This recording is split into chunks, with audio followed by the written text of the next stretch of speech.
Hello. Uh, we're gonna present the topic silicon photonics, and specifically, we're gonna focus on the fabrication steps of the silicon photonics. Me and my friend Ganesh Yadav and my friend Shishun Chen. So we're gonna present the PPT project presentation on silicon photonics. So here we are. Go.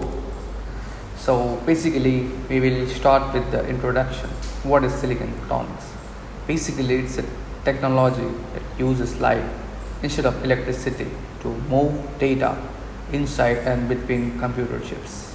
So basically, it's faster and use less energy. That's what the reason to use that.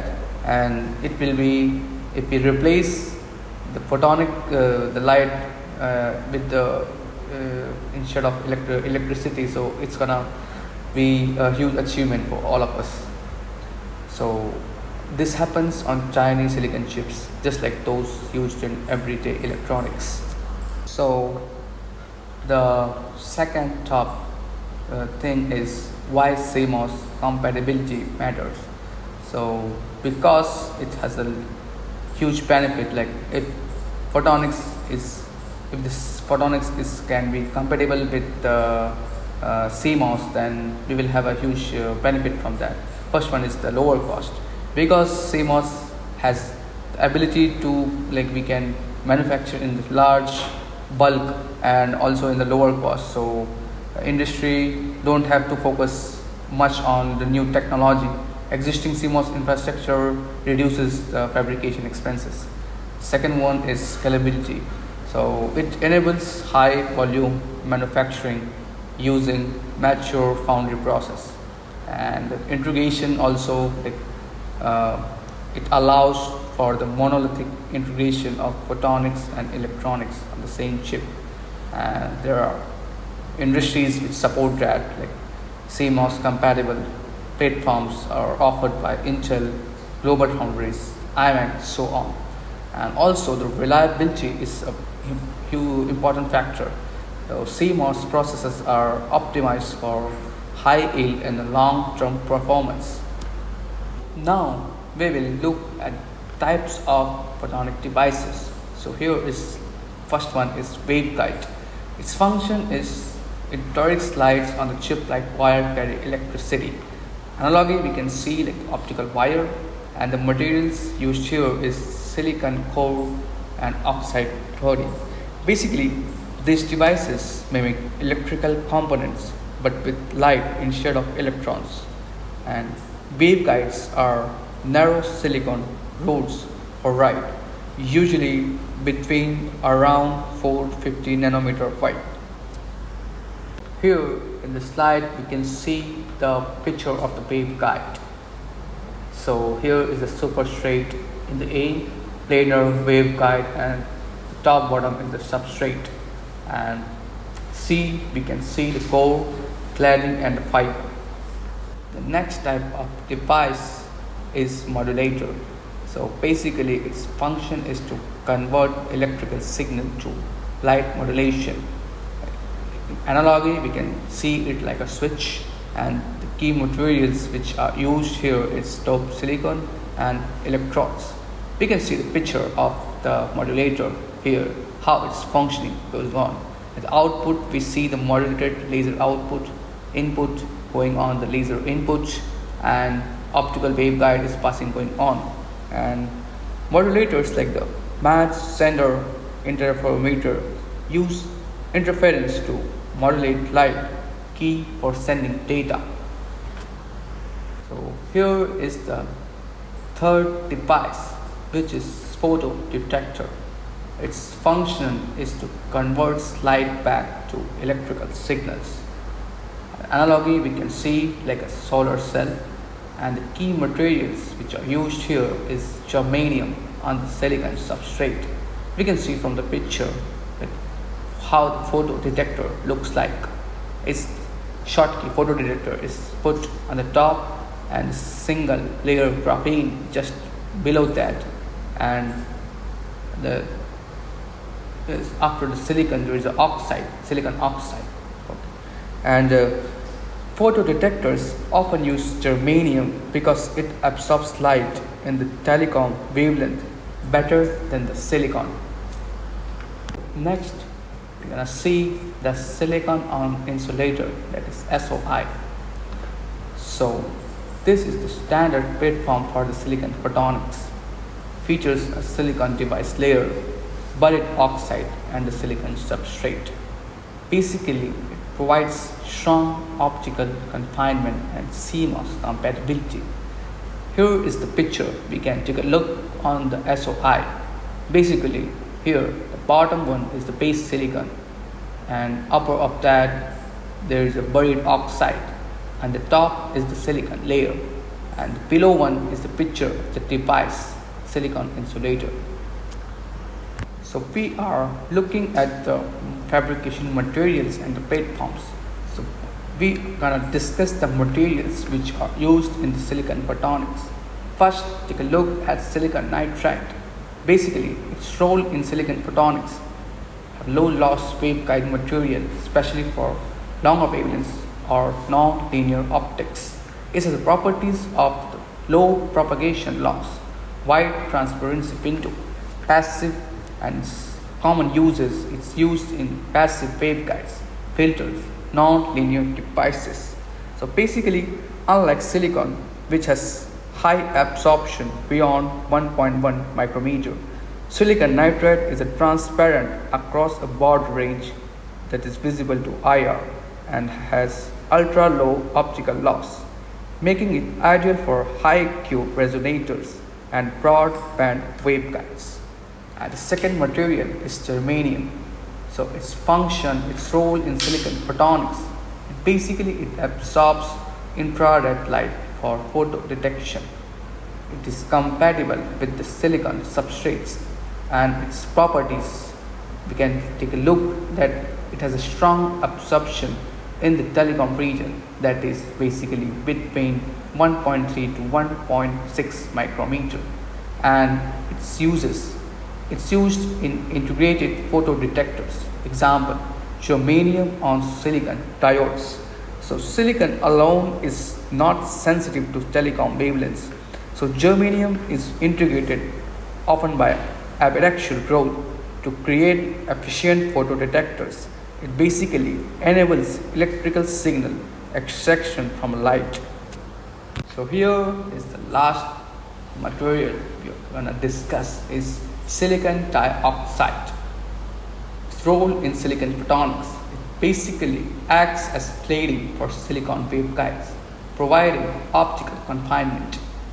Properties, it has low refractive index, good electrical insulation, and its common uses, if you see, it is optical cladding and isolation between metal layers. So basically, silicon dioxide often used as the buried oxide layer in the SOI papers. It ensures light stays confined in the silicon core and also functions as thermal and electrical isolation in multi-layer photonic electronic sets. Now we're gonna look at the fabrication, the various fabrication steps involved in the silicon manufacturing of silicon photonics. First one is the lithography in silicon photonics. So we can see here that is deep ultraviolet lithography. Here the wavelength that is used is 193 nanometer, basically argon haired excimer lasers. Resolution 50 to 100 nanometer. It's basically suitable for waveguides, rings, and basically it's used for most mass production of photonic chips. Example, 300 millimeter wafers. So in the first step of silicon photonics fabrication, lithography is used to define the patterns for waveguides, modulators, and the other structures. The most common method, which is deep ultraviolet lithography, which uses 193 nanometer light to expose patterns on a photoresist coated paper. It basically offers good resolution and is already used in CMOS fabs, making it compatible with the silicon photonic processes. For even smaller features. We can take a look at extreme ultraviolet lithography is being explored. However, it's not yet common in photonics due to its high cost and limited availability. So, in summary, lithography sets the foundation for the optical circuit layout on the chip. So now we're gonna take a look at the etching process, basically dry versus wet. So it's if we talk about dry etching, it's directional and isotropic. It's basically used to define waveguides, gratings, resonators. So in dry etching, like reactive ion etching, plasma is used to etch vertically and precisely, which is ideal for defining waveguides and gratings. Wet etching, on the other hand, uses liquid chemicals such as hydrofluoric acid or potassium hydroxide. It's typically used for releasing layers or removing oxides, but it offers less precision. Now we will take a look at deposition, but basically there are two types: plasma enhanced CVD and low pressure CVD. So after etching, basically we move to deposition, where materials like silicon nitride or silicon dioxide are added in thin layers. Techniques like we have seen LPCVD and PECVD are used depending on the application. Basically, LPCVD gives high quality films, while PECVD works at low temperature, and LPCVD is conformal. Example, we can take a look at silicon nitride, polysilicon, and PECVD is used for silicon dioxide for passivation and cladding layers. We will take a look at doping process. It basically introduces p-type or n-type regions in silicon. It's used in modulators. Example, p-n junction phase shifters. It's done via ion implantation plus thermal annealing. We dope basically specific regions of the silicon to create active components like phase shifters and modulators. So this is done, basically we have discussed, by using ion implantation followed by thermal annealing. After that, the metallization process comes. So basically it adds electrical connection to devices. Materials used here are aluminum, copper, tin, so on. It's critical for electro-optic modulators and photodetector circuits. Here, the metals like copper or aluminum are deposited to form electrical connections. This is basically very crucial for driving modulators and reading signals from photodetectors. So finally, to overcome silicon's inability to emit light efficiently, we use wafer bonding to integrate materials like indium phosphide or gallium arsenide. These materials can generate light and are bonded directly to the silicon wafer, enabling integrated lasers or amplifiers. So the methods which are used here are direct bonding or adhesive bonding.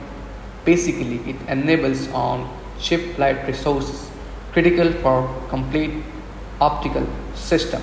It allows hybrid integration of lasers, indium phosphide, gallium phosphide, arsenide with the silicon. These steps collectively enable the fabrication of highly integrated photonic and electronic circuits on the same chip.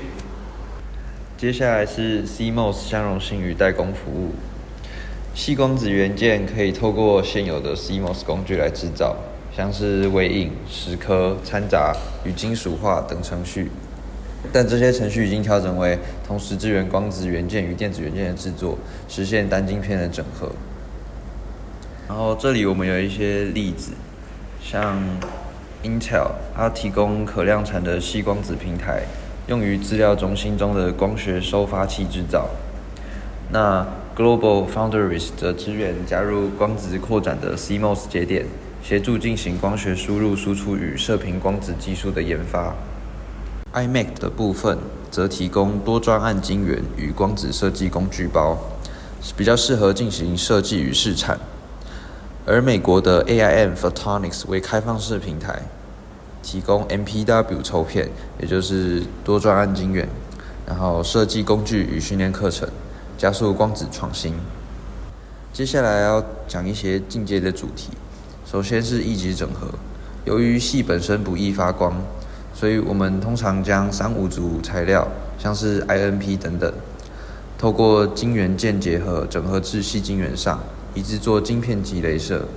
举例来说 ，Intel 的混合式矽雷射便是一个代表性的例子，实现体积小、功耗低的光源。另外一个是 3D 光电共同封装，它可以将光电元件垂直或并排整合，可以有效缩短连接距离并降低功耗与延迟。这个技术在高宽频 AI、ML 晶片中至关重要，然后已经被 Broadcom 和 RIR 等等公司采用。那制程会面临的一些挑战，第一个像是表面粗糙与对位，10颗后的侧壁粗糙会导致导波路的光损失。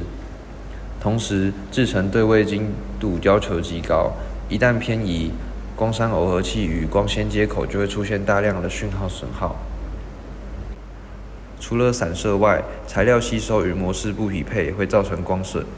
此外，掺杂与10颗的微小误差都会影响元件的一致性，所以对于大规模生产来说，制程要维持良率仍是一大挑战。那为什么 AI 与资料中心会需要制程？在 AI 与资料中心需要高速且节能的资料传输，所以如果用传统的铜线，速度与能耗会无法负荷。矽光子所提供的光学输出入频宽是未来计算架构的关键。那制程如何支援光学输出入？借由 CMOS 的相容制程，我们可以在同一个晶片上大量制造调变器与侦测器，这让光学共封装 CPO 与 AI 晶片或交换器整合变得可行，满足高宽频的运算需求。总结来说，矽光子使用光来进行高速且低功率的资料传输，它与 CMOS 制程的相容性，这让这项技术具备可扩展性与成本优势。透过代工厂的支援，研究机构与企业可以快速从设计迈向量产。未来的趋势，我们将可以看到电子与光子系统的完全单晶片整合，更多异质材料，像是3-5组石墨烯的导入，以及光学共封装技术在 AI、量子计算与生医感测中的普及应用。最后是 Graham T. Reed 说的 ：“Silicon photonics will do for optics what silicon did for electronics。”谢谢收看。